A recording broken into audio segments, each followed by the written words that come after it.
ഞാൻ പറയാം, the promise of God, ദൈവത്തിന്റെ വാഗ്ദാനം. ആരെക്കുറിച്ചാണ് ദൈവത്തിന് ഉദ്ദേശമുള്ളത്? അവർക്ക് ദൈവത്തിന് വാഗ്ദാനം ദൈവം നൽകും. അബ്രഹാമിനെ ദൈവം തെരഞ്ഞെടുത്തിട്ട് അവിടെ നിർത്തുകയല്ല. കന്ദേപട്ടണമായ ഊരില് ഉരിയാടാത്ത ദൈവങ്ങളെ വിളിച്ചുകൊണ്ടിരുന്ന അബ്രഹാമിന് തേജോമയനായ ദൈവം പ്രത്യക്ഷനായിട്ട് അവനെ വിളിക്കുമ്പോൾ ദൈവം പറയുന്നു, ഞാൻ നിനക്കൊരു ദേശം തരാം, ഒരു വാഗ്ദത്ത ദേശം. ഞാൻ നിനക്കൊരു സന്തതിയെ തരാം, ഒരു വാഗ്ദത്ത സന്തതി. ഒരു പ്രോമിസ് തരാതെ ദൈവം ആരെയും വിളിച്ചിറക്കത്തില്ല. നിനക്കൊരു പ്രോമിസ് ദൈവം വെച്ചിട്ടുണ്ട്. ചോദിച്ചു കൊള്ളുക, ഞാൻ നിനക്ക് തരാമെന്നാ പറഞ്ഞിരിക്കുന്ന പ്രോമിസ്. ദൈവത്തിന്റെ പ്രോമിസ്, അതൊരു രേഖയുണ്ട്. ഒരാൾ പറയുക, 50 സെന്റ് സ്ഥലം ഞാൻ ഇവിടെ വാങ്ങിച്ചു, ഇപ്രാവശ്യം അവധിക്ക് എന്നപ്പോൾ തിരുവല്ല ടൗണിൽ 50 സെന്റ് സ്ഥലം ഞാൻ വാങ്ങിച്ചു എന്ന് പറയുമ്പോൾ മറ്റൊരു എന്തിയെ സ്ഥലം അങ്ങനെ കൊണ്ടുവരാകത്തില്ല. പക്ഷേ ഒരാധാരം എൻ്റെ കയ്യിലുണ്ട്. അതൊരു വെറും പേപ്പറല്ല, അത് രജിസ്റ്റർ കച്ചേരിയിൽ എഴുതി മുദ്ര വെച്ച് രജിസ്ട്രാർ ഒപ്പിട്ടിരിക്കുന്ന ഒരു രേഖയാണ്, ഒരു ഡോക്യുമെന്റാ. അതിന് ലീഗൽ വാലിഡിറ്റി ഉണ്ട്, അതിന് നിയമപരമായ സാധുതയുണ്ട്. അങ്ങനെയുള്ള രേഖ, അതിന്റെ പേരാണ് ആധാരം. ഒരാധാരം, വസ്തുവിന് എന്റെ പേരിൽ എഴുതി എന്നതിന്റെ ഒരു ആധാരമുണ്ട്. ഇതുപോലെ നിന്റെ പേരിൽ ദൈവത്തിന്റെ പ്രോമിസ് തന്നു എന്നതിന് സ്വർഗത്തിലെ രജിസ്റ്റർ കച്ചേരിയിൽ രജിസ്റ്റർ ചെയ്ത് ഒപ്പുവെച്ച് മുദ്രയിട്ട ഒരാധാരം നിനക്ക് തന്നിട്ടുണ്ട്. അതാണ് ദൈവത്തിന്റെ വചനം. യഹോവേ, നിന്റെ വചനം സ്വർഗത്തിൽ എന്നേക്കും സ്ഥിരമായിരിക്കുന്നു. ഈ വചനത്തിൽ പറഞ്ഞിരിക്കുന്ന വാഗ്ദാനങ്ങൾ നിനക്കുള്ളതാണ്. ഇത് നിന്റെ പേരിൽ എഴുതി വെച്ചിരിക്കുകയാണ്. എന്നെ ശക്തനാക്കുന്നവൻ മുഖാന്തരം ഞാൻ സകലത്തിനും മതിയായവനാകുന്ന പുസ്തകത്തിൽ എഴുതിയെങ്കിൽ അത് നിന്റെ കാര്യമാണ്. ഇതിനകത്ത് എഴുതിയിരിക്കുന്ന വാഗ്ദാനങ്ങൾ നിന്റേതാണ്. എന്റെ ബുദ്ധിമുട്ടൊക്കെയും മഹത്വത്തോടെ അവന്റെ ധനത്വത്തോടെ അവൻ തീർത്തു തരും. അവൻ നിന്റെ അകൃത്യമൊക്കെയും മോചിക്കുന്നു. നിന്റെ സകല രോഗങ്ങളെയും സൗഖ്യമാക്കുന്നു. ഞാൻ നിന്നെ ഒരു നാളും കൈവിടത്തില്ല. ഞാൻ നിന്നെ ഒരു നാളും ഉപേക്ഷിക്കയില്ല. നിന്നെ എന്റെ ഉള്ളങ്കൽ ഞാൻ വരച്ചു വെച്ചിരിക്കുന്നു. ഞാൻ നിനക്ക് ഏറ്റവും തീ മതിലായിരിക്കും. നേരോടെ നടക്കുന്നവർക്ക് അവനൊരു നന്മയും മുടക്കയില്ല. നന്മയും കരുണയും നിന്റെ ആയുഷ്കാലം ഒക്കെ ഇതിനെ പിന്തുടരും. ഇതെല്ലാം ആധാരത്തിൽ എഴുതി തന്നിട്ടുണ്ട്. തെറ്റുപറ്റാത്ത ആധാരമാണ്. ഇതിന് സ്വർഗീയ ഗവൺമെന്റ് ഉത്തരവാദിത്വമുണ്ട്.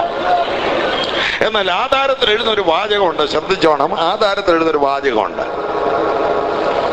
ഒടുവിൽ എഴുതുമ്പോൾ ഇങ്ങനെ എഴുതുന്നത്, പേരിൽ കൂട്ടി കരമടച്ച് എന്നാളും കൈവശം വെച്ച് അനുഭവിച്ചു കൊള്ളണം. ആധാരം എഴുതി കടലാസ് കൈ കിട്ടേണ്ട കാര്യമില്ല, പോക്കോരവ് ചെയ്യാന്ന് പറയും. പേരിൽ കൂട്ടണം. പേരിൽ കൂട്ടിയാൽ പോരാ, കരമടയ്ക്കണം. കരമടച്ചാലും പോരാ, കൈവശമാക്കണം. 3 കാര്യങ്ങൾ ചെയ്യാനുണ്ട്. ആധാരം കൈ കിട്ടിയിട്ടുണ്ടെങ്കിൽ പേരിൽ കൂട്ടണം. എന്താ പേരിൽ കൂട്ടുന്നത്? ഒരു താഴ്വരയിൽ കൂടെ നടന്നാലും ഞാൻ ഒരാണ്ടത്വവും ഭയപ്പെടുകയില്ല, നീ എന്നോട് കൂടെ ഇരിക്കുന്നുവല്ലോ. ആരോടുകൂടെ ഇരിക്കുന്നു? ദാവീദിന്റെ കൂടെ ഇരിക്കുന്നു. അവിടെ എഴുതിയേക്കുന്നു. അത് നിന്റെ പേരിൽ കൂട്ടണം. അല്ല, മനസ്സിലാകുന്നുണ്ടോ?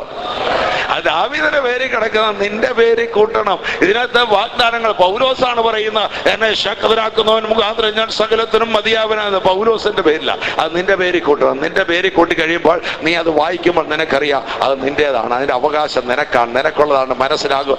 നിന്റെ പേരിൽ കൂട്ടണം. പേരിൽ കൂട്ടിയാൽ പോലെ കരമടയ്ക്കണം. സ്വർഗത്തിന്റെ കരത്തിന്റെ കുടിശ്ശിക അടയ്ക്കാനുള്ള കരത്തിന്റെ കുടിശ്ശികയുടെ നോട്ടീസ് എന്റെ കയ്യിൽ തന്നുവിട്ടിട്ടുണ്ട്. അതുകൊണ്ട് ഞാൻ വന്നിരിക്കുന്നത്. ചില ആളുകൾക്ക് ഇന്ന് കുടിശ്ശിക അവരടയ്ക്കാനുള്ള വിവരം അറിയിക്കുന്ന. എന്താ കുടിശ്ശിക? ദൈവത്തിന് കൊടുക്കേണ്ട കരമെന്താ? ദൈവത്തിന് കൊടുക്കേണ്ട കരം സ്തുതി സ്തോത്രങ്ങളാ. വേറെ ഒന്നും വേണ്ട. നിന്റെ മനസ്സ് തെളിഞ്ഞ് ഹൃദയം തുറന്ന പൂർണ്ണ ഹൃദയത്തോടെ നിന്റെ കൈകൾ അടിച്ചോ കൈകൾ ഉയർത്തിയോ നീ ദൈവത്തെ സ്തുതിക്കുന്ന സ്തുതി സ്തോത്രങ്ങളാണ് ദൈവത്തിന് അടിക്കാനുള്ള കരം. അതെ, നീ നിന്റെ പേരിൽ കൂട്ടിയിട്ട് കരമടയ്ക്കണം. കരമടച്ചാൽ മാത്രം പോരാ, കൈവശമാക്കണം. ചോദിച്ചു കൊള്ളുക, ഞാൻ നിനക്ക് ജാതികളെ അവകാശമായി തരാം, ഭൂമിയുടെ അറ്റങ്ങളെ കൈവശമായി തരാം. 1 അവകാശം, 2 കൈവശം. അവകാശം എന്ന് പറയുന്ന പ്രോമിസ് ആണ്. കൈവശം എന്ന് പറയുന്ന പ്രോമിസ് സ്വന്തമാക്കുകയാണ്. മരുഭൂമിയിൽ കൂടെ അലഞ്ഞു നടക്കുന്ന ഒരു കൂട്ടം ആളുകൾ, അവരെ വാഗ്ദത്ത നാട്ടിലേക്ക് പോകുന്നവരാ. വാഗ്ദത്ത നാട്ടിൽ പക്ഷേ കുറെ പേര് വന്ന് പറഞ്ഞു, അവിടെ അനാക്യ മല്ലന്മാരുണ്ട്. അവിടെ അവരെ കണ്ടപ്പോൾ ഞങ്ങൾക്ക് വെട്ടുക്കിളികളെ പോലെ തോന്നി. അവർക്കും അങ്ങനെ തന്നെ തോന്നി. അത് പിടിക്കാൻ കഴിയത്തില്ല. ജനങ്ങളെല്ലാം കരഞ്ഞ് ഈ മരുഭൂമിയിൽ മരിച്ചാൽ മതി.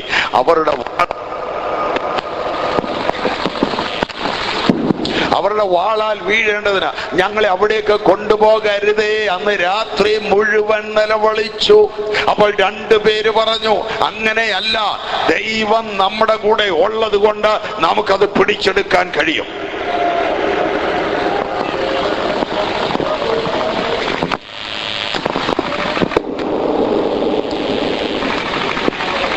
വാഗ്ദാനമുണ്ട്, വാഗ്ദാനം പോരാ, പിടിച്ചെടുക്കണം.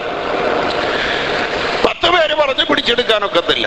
വാഗ്ദാനം കിട്ടിയവരാ, അതിനുവേണ്ടി ഇറങ്ങി തിരിച്ചവരാ, അവർ മിസ്രയീം വിട്ടവരാ, അവർ ചെങ്കടൽ കടന്നവരാ, അവർ മരുഭൂമിയിൽ നടന്നവരാ, അവർ മരുഭൂമിയിൽ മന്ന തിന്നവരാ, അവർ ദൈവത്തിന്റെ അത്ഭുതം കണ്ടവരാ. പക്ഷെ അവര് പറഞ്ഞു നമുക്കത് പിടിച്ചെടുക്കാൻ കഴിയത്തില്ല.